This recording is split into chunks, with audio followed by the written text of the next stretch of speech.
परब्रह्म पुरुषोत्तम भगवान श्री स्वामी नारायण सन 1781 के 3 अप्रैल के दिन उत्तर भारत में अयोध्या के निकट स्थित छपिया गांव में प्रकट हुए।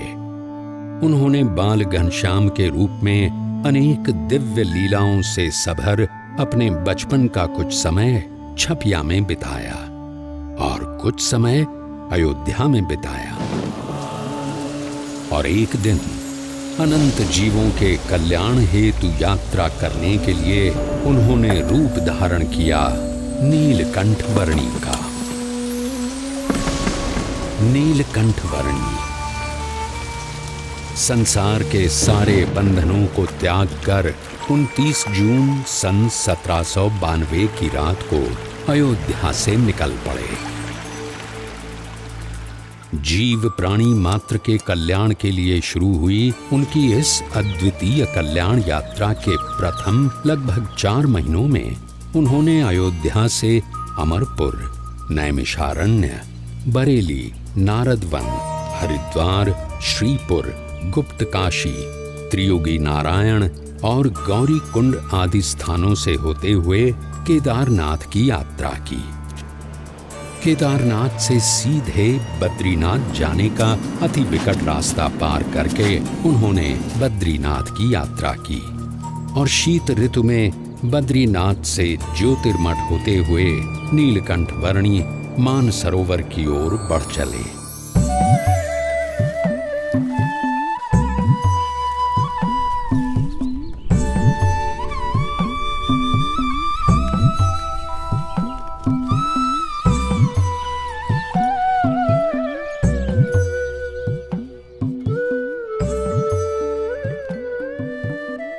सत्यं वद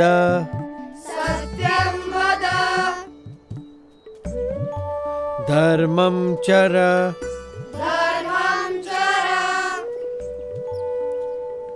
सत्यान्न प्रमदितव्यम्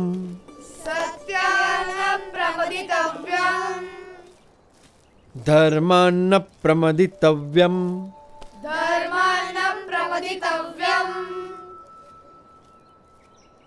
धर्म पालन, अहिंसा, सेवा, यह सब अच्छे मनुष्य जीवन के लक्षण हैं और इसीलिए इन सब सद्गुणों को अपनाते हुए परोपकारी जीवन जीना चाहिए। उसी में मनुष्य जीवन की सार्थकता है।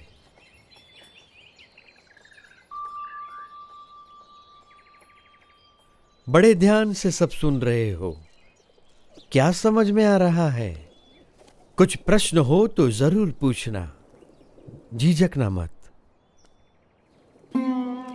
निस्वार्थ सेवा भावना और सदाचार में कोई बुराई नहीं है, पर केवल सत्वगुणी प्रवृत्तियों से ही जिया गया जीवन परम कल्याण के लिए पर्याप्त है। जन्म से लेकर मृत्यु तक यदि केवल इन सब में ही जीवन व्यतीत हो तो स्वयं का कल्याण कैसे होगा?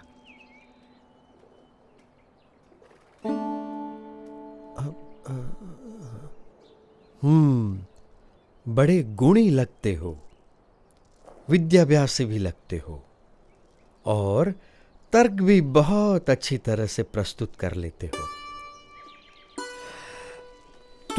तो आप ही बताओ, आपका क्या विचार है? मनुष्य को कैसा जीवन जीना चाहिए? ऐसा जीवन जो उस उच्चतम विद्या को पाने के लिए जिया गया हो, जिसे जानने के बाद और कुछ भी जानना बाकी न रह जाए। पर ऐसी कौन सी विद्या है? ब्रह्म विद्या, जिससे अपने अहंकार, स्वभाव, अज्ञान, इंद्रियों एवं अंतःकरण की गुलामी, हर प्रकार के दुख, सारे बंधन, जन्म मरण के चक्कर, इन सब से मुक्ति पाकर आत्यंतिक कल्याण प्राप्त होता है। पर केवल स्वयं के कल्याण के लिए जिया गया जीवन स्वार्थ सिद्धि का पर्याय बनकर ही नहीं रह जाएगा। यदि व्यक्ति यथार्थ रूप से आत्यंतिक कल्याण के मार्ग पर चल पड़े तो उसका जीवन अपने आप ही सबके लिए कल्याणकारी बन रहता है, एक यज्ञ के समान बन जाता है। सबकी भलाई का यज्ञ, सबकी सेवा का यज्ञ, सबके कल्याण का यज्ञ। अच्छा। अब पर आप हो कौन? मैं नीलकंठ हूँ। आप इस उम्र में ऐसे अकेले क्यों निकल पड़े हो? सबको परम कल्याण के मार्ग पर प्रेरित करने के लिए यही मेरे जीवन का उद्देश्य है। उम्र से तो आप शिष्य जैसे लगते हो, पर ज्ञान से गुरु हो।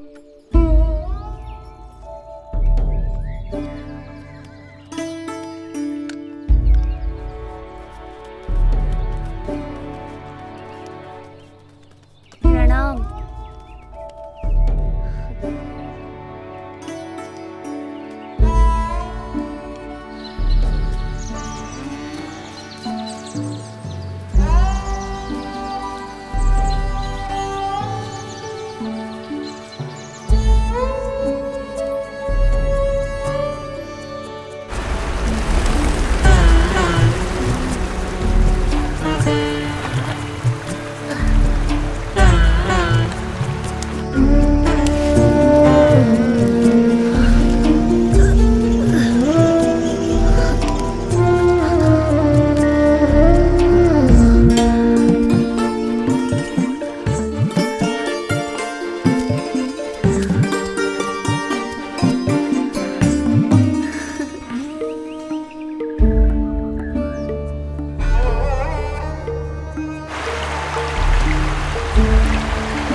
जन्म मनुष्य का दुर्लभ जानी, जो जन मुक्ति चाहवे।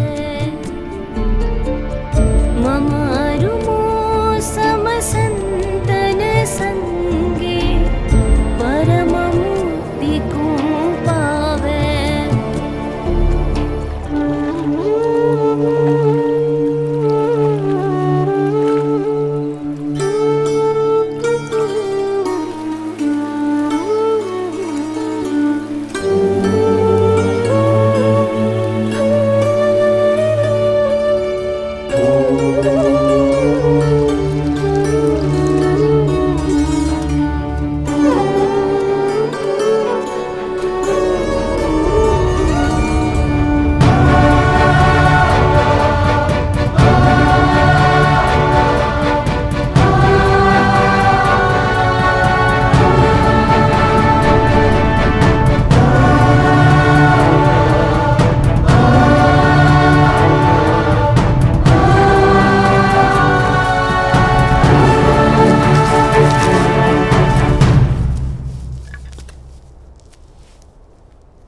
मानसरोवर जाते हुए रास्ते में नीलकंठ वर्णी पुण्यवंत तपोभूमि बद्रीवन में आए। वहां असाधारण तपश्चर्या करने का संकल्प लेकर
बद्री वन में अविरत 3 मास तक असाधारण तपश्चर्या करने के बाद भी नीलकंठ वर्णी और ऊपर मानसरोवर जाने के लिए उत्सुक थे और निश्चिंत थे। और यहाँ नीचे ज्योतिर्मठ में बद्रीनाथ मंदिर के पुजारी जी चिंतित थे। पुजारी जी, ऐसा हिमप्रपात तो हर साल शीत ऋतु में होता रहता है, आप इतने चिंतित क्यों हो गए? क्योंकि इस साल शीत ऋतु में एक नन्हा बालक मानसरोवर की ओर चल पड़ा है। हमें यहाँ इतनी संरक्षित जगह पर रहते हुए भी चिंता हो जाती है, तो उसे वहां कितनी चिंता होती होगी, कितना डर गया होगा वो। जिस भूमि पर शीत ऋतु में खड़ा रहना ही मुश्किल है, वहां अपनी यात्रा कैसे करता होगा वो। बर्फ के वीरान रेगिस्तान में केवल 11 साल का मासूम अकेला।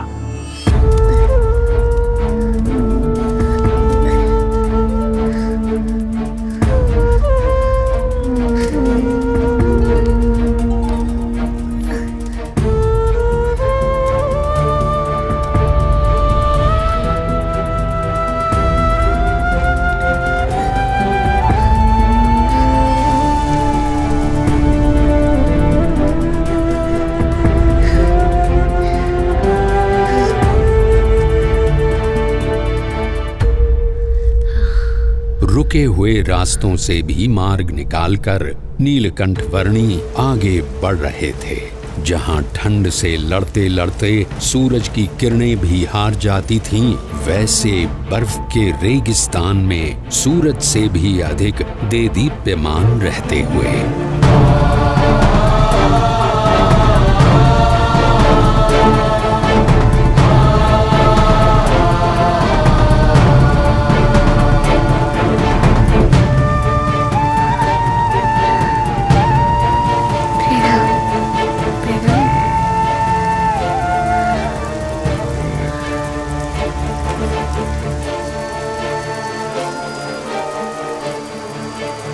सन 1793 की शीत ऋतु के प्रारंभ में नीलकंठ वर्णी ज्योतिर्मठ से बढ़ चले थे और शीत ऋतु के बढ़ते हुए प्रभाव के साथ उनके चरण और आगे बढ़ रहे थे, भारत के उत्तर में तिब्बत में स्थित मानसरोवर की ओर।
किसी भी प्रकार की आपदाओं से ऊपर उठकर अपनी यात्रा को अविरत रखने की स्वाभाविक प्रकृति के अनुसार नीलकंठवर्णी बढ़ चले विश्व के सबसे ऊंचाई पर स्थित प्रदेश तिब्बत में।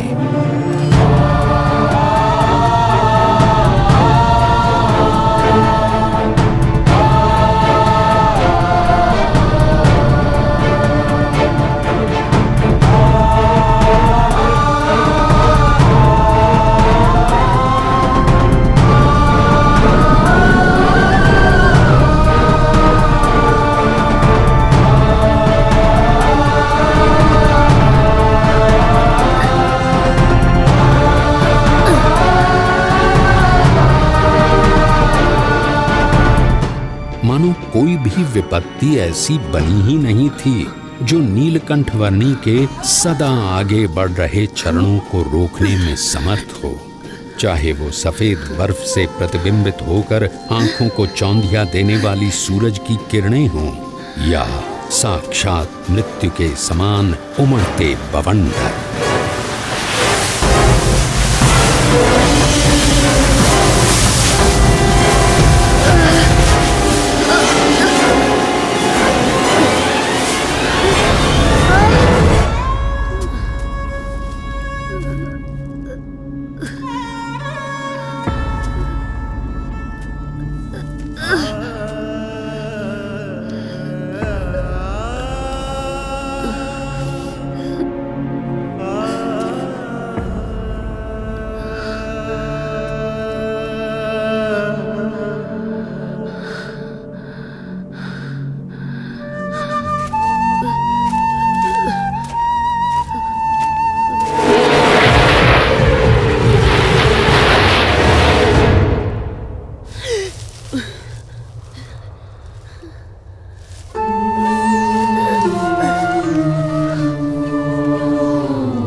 नीलकंठवर्णी ने अपनी यात्रा को जारी रखा हिमालय के शिखरों से भरे हुए प्रदेश तिब्बत में।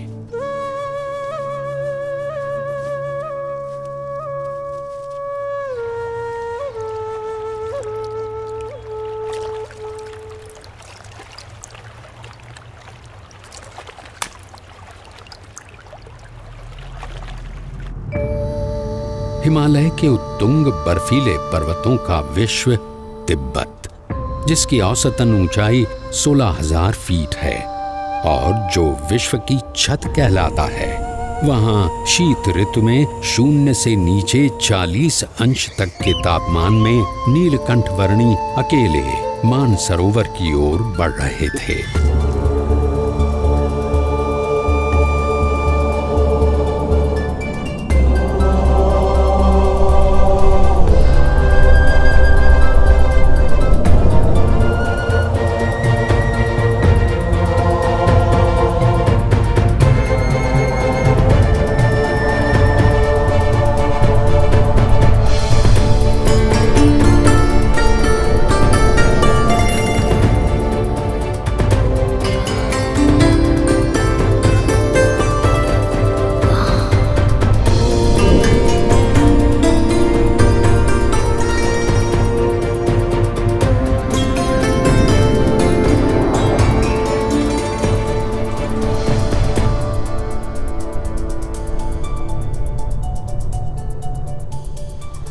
परमात्मनि यो रक्तो विरक्तो अपरमात्मनि।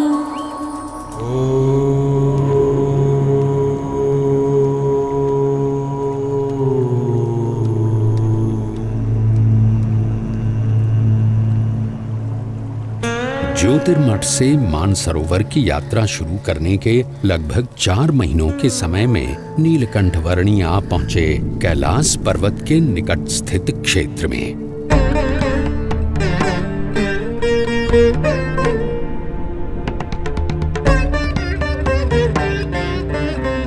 लगभग 21,700 फीट ऊंचे कैलाश पर्वत की तलहटी में राक्षस ताल सरोवर के निकट लगभग 15,000 फीट की ऊंचाई पर स्थित विश्व के सबसे ऊंचे मीठे जल के सरोवर मानसरोवर पर नीलकंठवर्णी आ पहुंचे।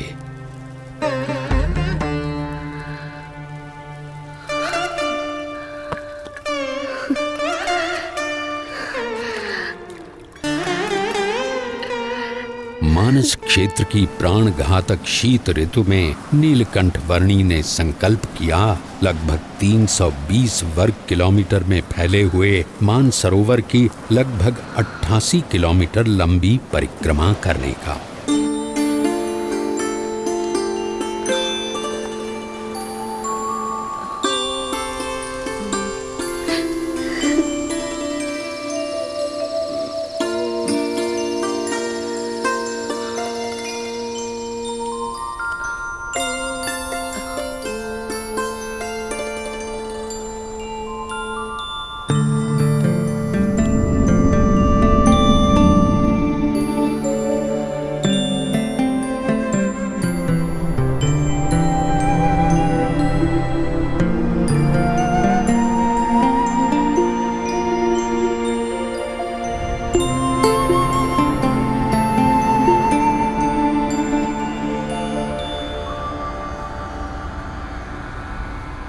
धर्म नियम और भक्ति क्रियाओं के पालन में कोई भी समझौता न करके नीलकंठ वर्णी मुमुक्षु मात्र के लिए जैसे एक उदाहरण प्रस्थापित कर रहे थे।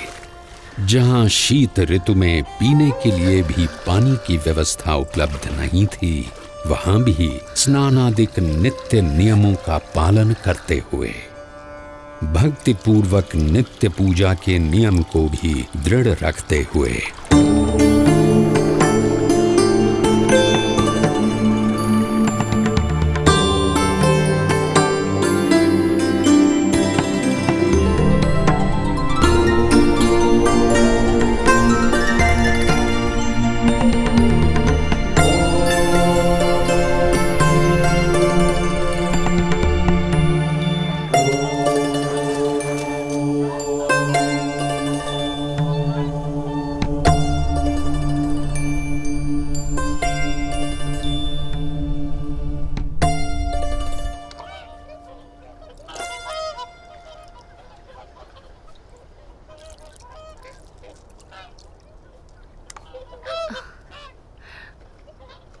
इस जन्म में आप सब हंस हैं और अगले जन्म में आप मेरे परम हंस बनेंगे।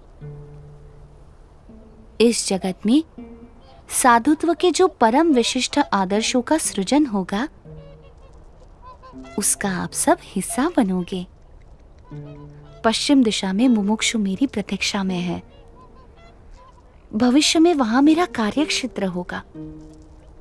समय आने पर आप सबको वहां मनुष्य जन्म मिलेगा। मैं वहीं आपको मिलूंगा।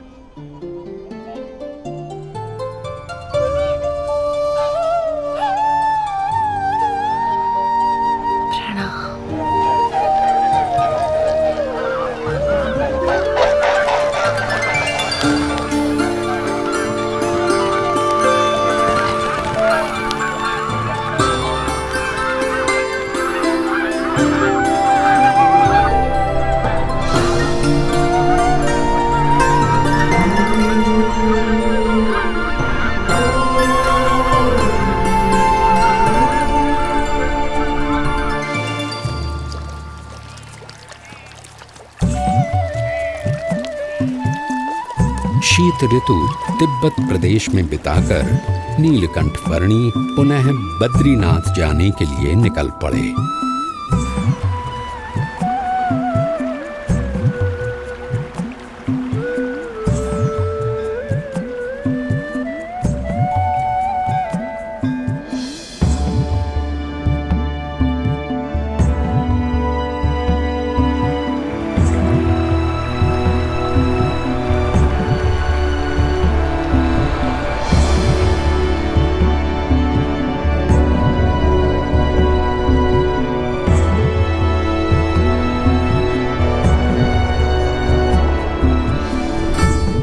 अलकनंदा नदी के किनारे स्थित बद्रीनाथ में नीलकंठ वर्णी पुनः आ पहुंचे।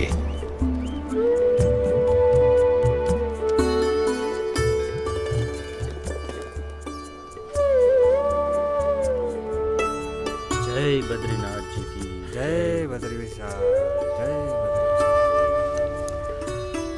ओ पुजारी जी आ गए।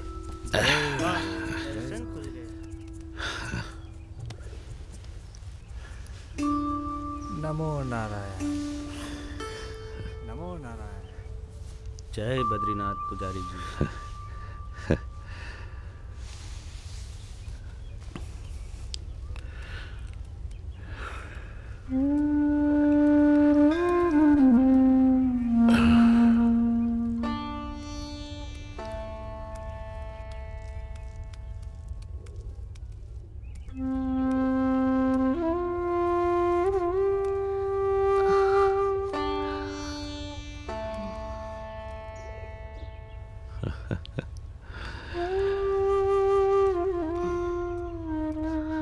नीलकंठ वर्णी, आप नीलकंठ वर्णी हो? जी पुजारी जी। अरे प्रभु, जब भी आपको याद करता था तब चिंता होती थी कि आप किस हाल में होंगे, जीवित भी होंगे या नहीं। जाते समय मैंने आपको कहा था ना कि मैं आपसे फिर मिलूंगा, सो आ गया। परंतु आपका शरीर?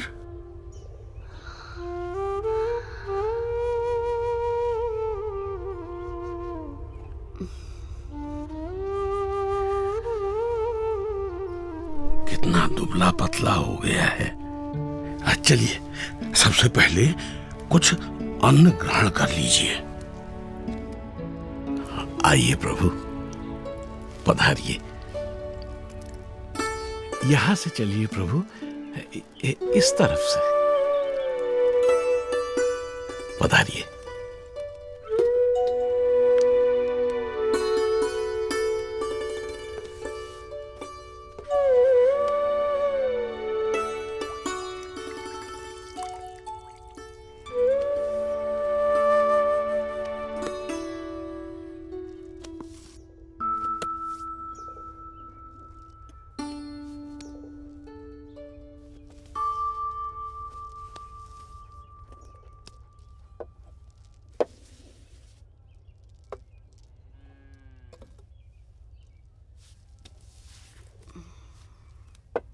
मानसरोवर जाने से पहले अंतिम भोजन आपके वहां ज्योतिर्मठ में किया था, और वहां से लौटकर प्रथम भोजन भी आप ही के यहाँ कर रहा हूं।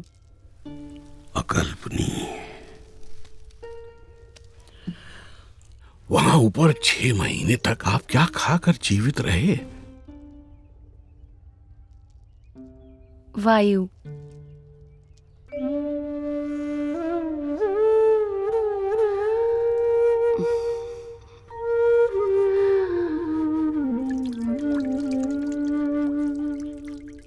मुमुक्षुओं के भावों को परख कर उन्हें अपने संबंध से कल्याण के मार्ग पर प्रेरित करते रहने का नित्य क्रम नीलकंठ वर्णी ने अखंड रखा था। उनके साथ उनकी जगहों पर उनके ही जैसे बनकर रहते हुए। इस दुर्लभ मनुष्य जीवन का उपयोग परम कल्याण के लिए होना चाहिए, नाशवंत भौतिक सुखों के लिए नहीं। और कभी प्रत्यक्ष रूप से साथ रहने का योग ना रहे तो अपनी स्मृतियों और वचनों के सहारे कल्याण के मार्ग पर चलते रहने का सुयोग करवाते हुए। प्रभु, आपने कहा था कि आपकी यात्रा कल्याण के लिए है, परंतु आपकी इतनी कष्टदायक यात्रा से किसी का कल्याण कैसे होगा? इस पृथ्वी पर जगह जगह पर अनेक मुमुक्षु हैं जो सच्चे भक्ति भाव से साधना कर रहे हैं। मुझे यात्रा करके उनसे भेंट करनी है, उन्हें कल्याण के मार्ग पर प्रेरित करना है। दूसरों के कल्याण के लिए स्वयं पर इतना कष्ट? नीलकंठ, आपकी यात्रा सच में कल्याण यात्रा ही है। मेरा परम सौभाग्य कि मुझे आपकी सेवा का अवसर मिला। मेरा ध्यान रखने के लिए आपका भी धन्यवाद। आप अपना विशेष ध्यान रखिएगा नीलकंठ वर्णी। शुभम भवतु। प्रणाम।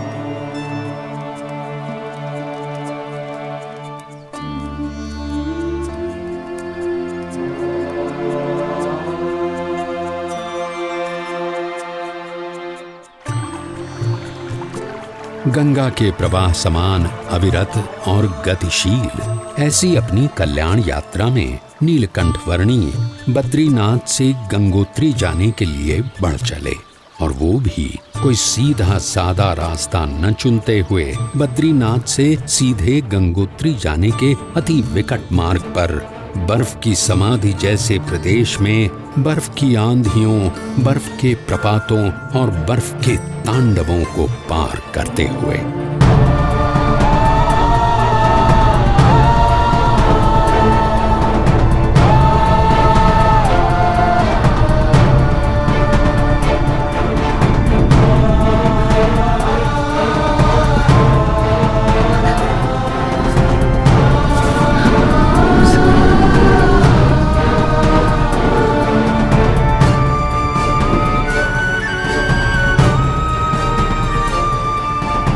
नीलकंठ वर्णी गंगा जी के उद्गम स्थान गौमुख आ पहुंचे।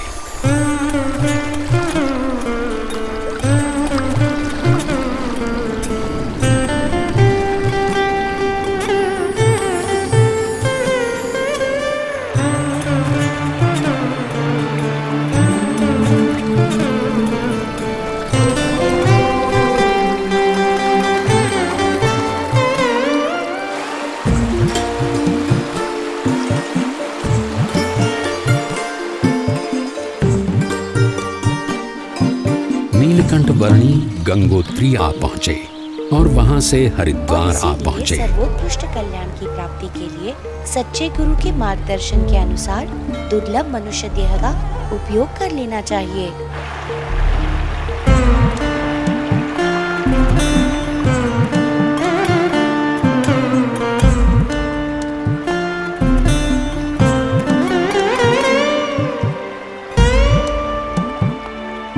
बहुत बारिश होने वाली है, जल्दी घर चलो चलो बाबा, जल्दी घर पहुंचा।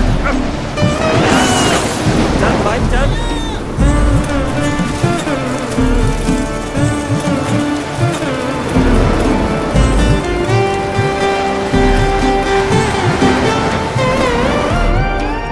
नीलकंठ वर्णी आ पहुंचे अयोध्या में, जहां से लगभग 1 साल पहले उन्होंने अपनी इस कल्याण यात्रा का प्रारंभ किया था। अरे गसीदार जी कैसे हो? जिसकी गली गली में नीलकंठ वर्णी के बाल घनश्याम स्वरूप की अनेक स्मृतियों के भंडार भरे हुए थे, उस अयोध्या नगरी में सब कुछ पूर्ववत यथावत लग रहा था।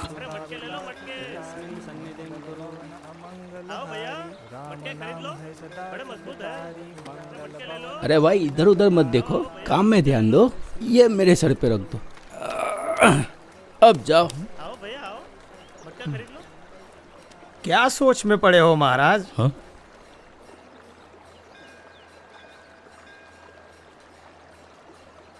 सोच रहा हूं कि ये संसार का चक्कर भी अजीब है। हर कोई अपने कारोबार में लगा पड़ा है, शायद ये सोचकर कि उनके बिना सब कुछ अटक जाएगा। पर सच तो ये है कि यहाँ एक दिन हर एक को अटक जाना है, और यहाँ से अटक कर वहाँ चले गए। फिर यहाँ का क्या? कुछ खास नहीं, थोड़े दिनों का विरह, थोड़ा रोना धोना, थोड़ा शोक, और उसके बाद वही उद्यम। सब कुछ यथावत, जैसे थे वैसे। किसी को किसी के होने या न होने से कुछ खास फर्क नहीं पड़ता। सब अपने अपने मसले में है। सही कहा आपने। हा? इंसान अपने नश्वर कार्यों में ही इतना मग्न है कि स्वयं परमात्मा भी उसके सामने प्रकट हो तो उन्हें भी पहचानने की तसदी न ले। परमात्मा सामने और प्रकट? हाँ, जब भी जीव को इस पृथ्वी पर मनुष्य देह मिलता है, तब परमात्मा किसी न किसी रूप में पृथ्वी पर जरूर प्रकट होते हैं। यदि मुमुक्षु को उनका यथार्थ प्रसंग हो तो उसकी मुक्ति का मार्ग खुल जाता है। वैसे यहाँ से मुक्तिनाथ जाने के लिए कौन सा मार्ग उचित रहेगा? बताओ भाई। यहाँ से उस तरफ वंशीपुर है, और वहां से उत्तर पूर्व दिशा में नीलगिरी पर्वत की ओर बढ़ते चलिए। अरे सब लोग यहाँ आ जाओ, चलो चलो, भोजन तैयार है। प्रणाम।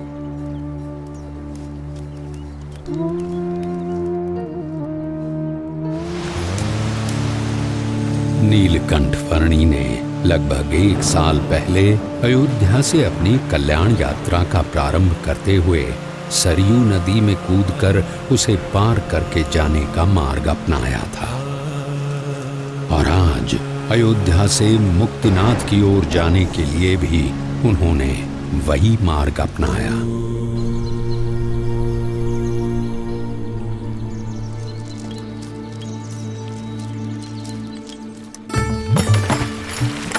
सरयू नदी को पार करके मुक्तिनाथ की ओर बढ़ चले नीलकंठ वर्णी हरैया गांव में आए। ये लीजिए, कुछ भोजन कर लीजिए वर्णी जी।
प्रणाम प्रभु।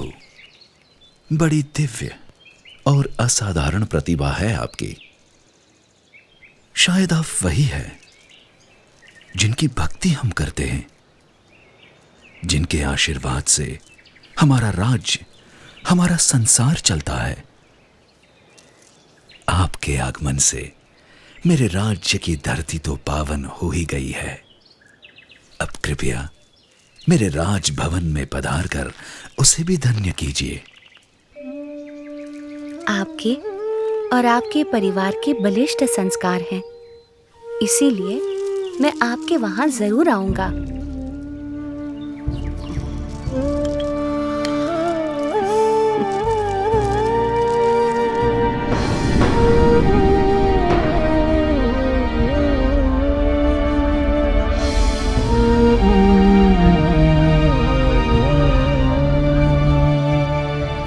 नीलकंठवर्णी वंशीपुर गांव आ पहुंचे।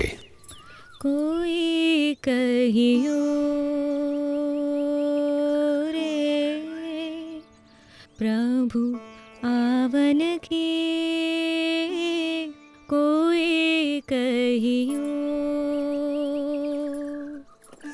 प्रभु आवन की, मन भावन की, प्रभु आवन की, मन भावन की, कोई कहियो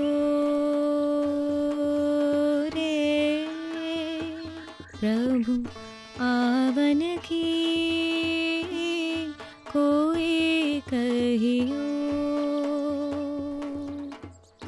आपन आवे लिख नहीं भेजे, बान परी ललचावन की, आपन आवे लिख नहीं भेजे, बान परी ललचावन की, ये दो नैना कहो नहीं माने, ये दो नैना कहो नहीं माने, नदियाँ बहे जैसे सावन की, नदियाँ बहे जैसे सावन की,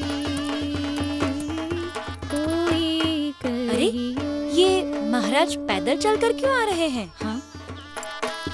और घोड़े के ऊपर कौन बैठा है? देखूं तो महाराज पैदल, अवश्य ही कोई विशिष्ट अतिथि होंगे।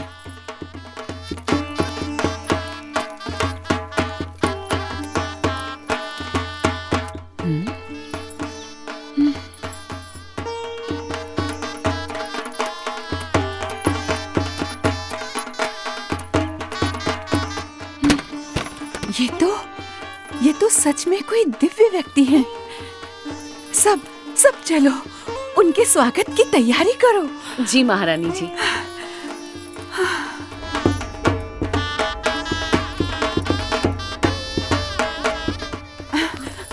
और सुनो, राजकुमारी ईला और सुशीला को भी बुला लो। जरूर महारानी जी।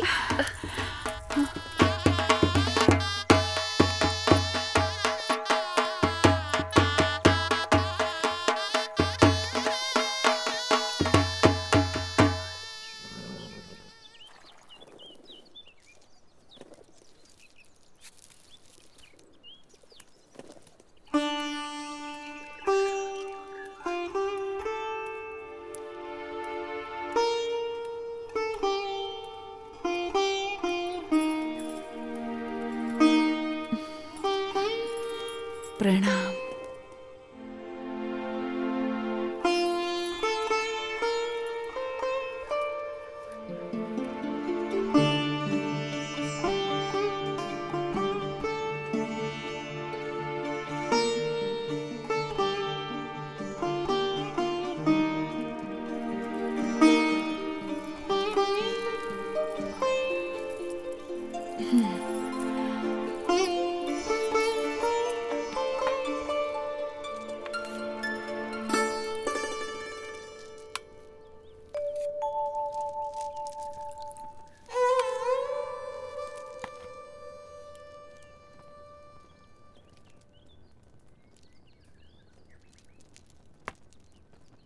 वर्णी जी, हमारे राजा धर्म पालन के आग्रही है और उसके फलस्वरूप उनके ऊपर ईश्वर की इतनी कृपा है कि उन्हें इतनी प्रतिष्ठा, इतना मान सम्मान, इतनी धन दौलत, इतना वैभव, ऐसा श्रेष्ठ भोजन, सब कुछ प्राप्त है। धर्म का संबंध केवल धन दौलत, पद प्रतिष्ठा, मान सम्मान, बाह्य वैभव और बाह्य व्यक्तित्व से नहीं, किंतु आंतरिक प्रतिभा से है।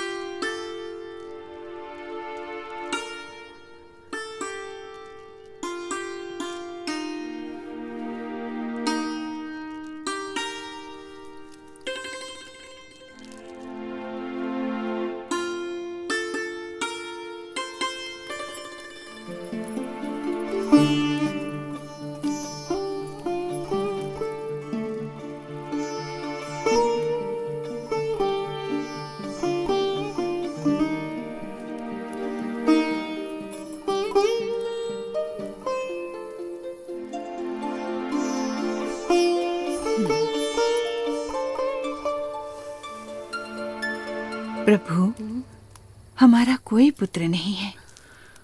उस बात से मैं चिंतित रहती थी, पर अब आपके आने से मेरे पुत्र की कमी पूरी हो गई। अब आप यहीं रुक जाइए। आपके पूर्व जन्मों के संस्कार हैं और आपका भक्ति भाव भी है, इसीलिए मैं यहाँ आया हूँ। और आपकी तरह और कई मुमुक्षुओं को भी मुझे मिलना है।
मन ही मन में बड़ा मुस्कुरा रही हो, क्या सोच रही हो?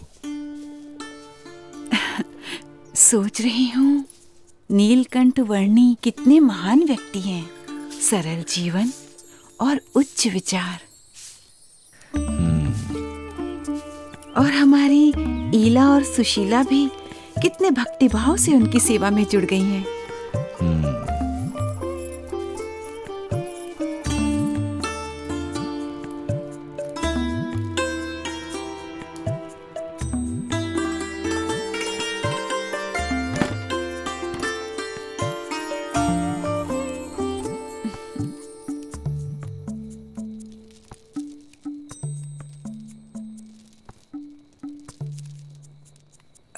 नीलकंठ वर्णी, कई दिनों से आप हमारे साथ हमारे स्वजन की तरह ही बस रहे हैं।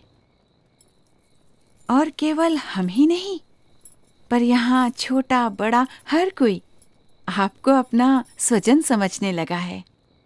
सभी को आपसे लगाव हो गया है।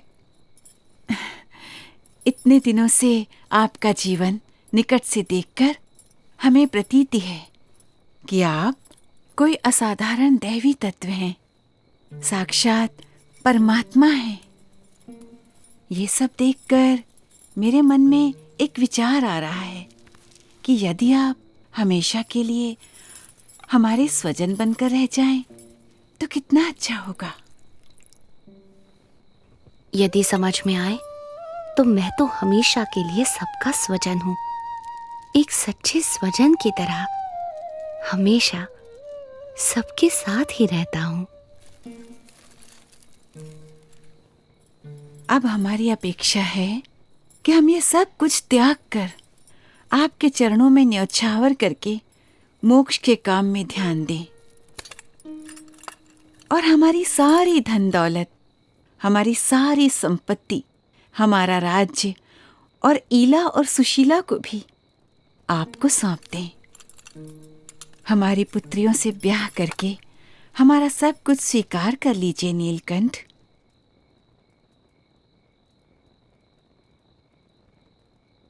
आप तो साक्षात परमात्मा हैं। आपसे अच्छा पति हमारी पुत्रियों को कहाँ मिलेगा? माते, जो सबका स्वजन है उसे केवल अपना बना लेना चाहती हैं। मैं आप सबको सारे बंधनों से मुक्त करना चाहता हूँ और आप मुझे ही ये सब बंधनों में बांधना चाहती हैं। बेटा, अभी जवानी फूटी नहीं है, इसलिए ऐसी बातें कर रहे हो। पर जब जवान हो जाओगे तब स्त्री सुख के बिना रह नहीं पाओगे।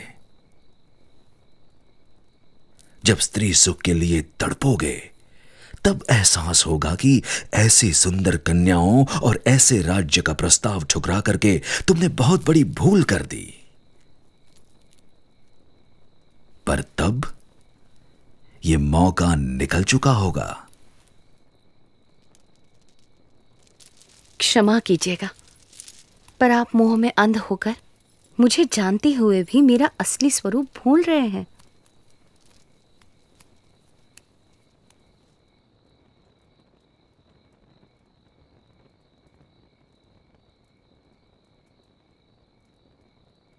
यही तो माया का प्रभाव है कि जो परमात्मा की उपस्थिति में भी आपको परमात्मा का सुख लेने नहीं देता है, और ऊपर से साक्षात परमात्मा में भी माया का भाव लाकर रख देता है।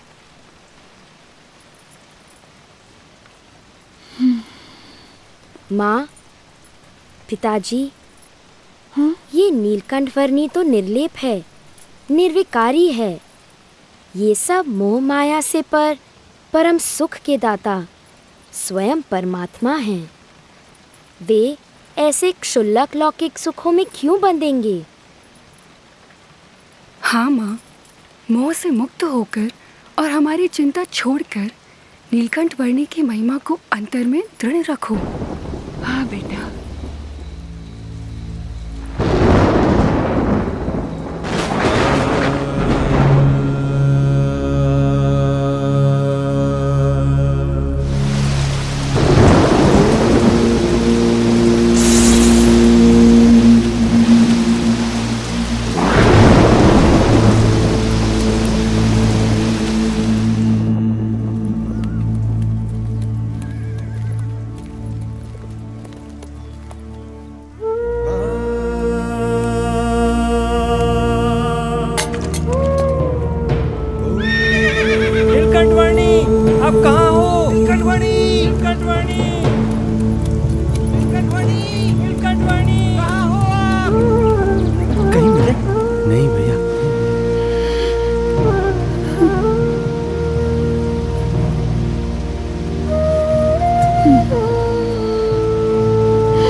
सुबह से लेकर अब तक हमने नीलकंठ वर्णी को हर दिशा में ढूंढा, पर वो कहीं नहीं मिले।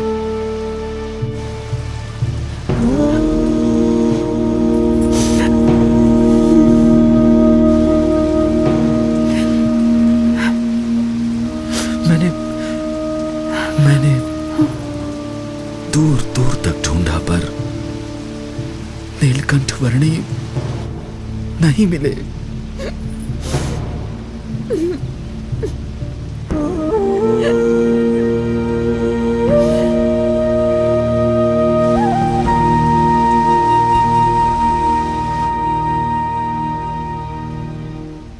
माँ, वे चले तो गए हैं, पर हमें सच्ची समझ देकर गए हैं, हमारा कल्याण करके गए हैं। उन्होंने कहा था ना कि उन्हें तो अभी अनेक मनुष्यों का कल्याण करना है। हाँ। हाँ। वे कहते थे ना कि यदि समझ में आए तो एक सच्चे स्वजन की तरह वे हमेशा सबके साथ ही रहते हैं, वैसे ही वे हमेशा हमारे साथ रहेंगे। हाँ बेटा।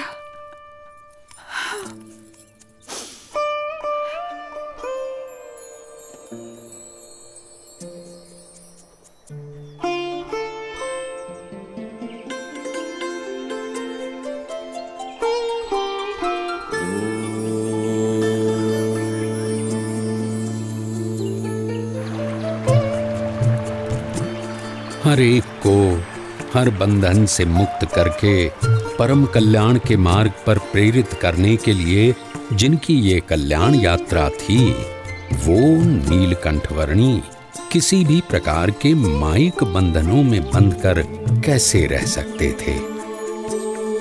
अपनी कल्याण यात्रा को अविरत रखते हुए नीलकंठ वर्णी बढ़ चले वंशीपुर से मुक्तिनाथ की ओर।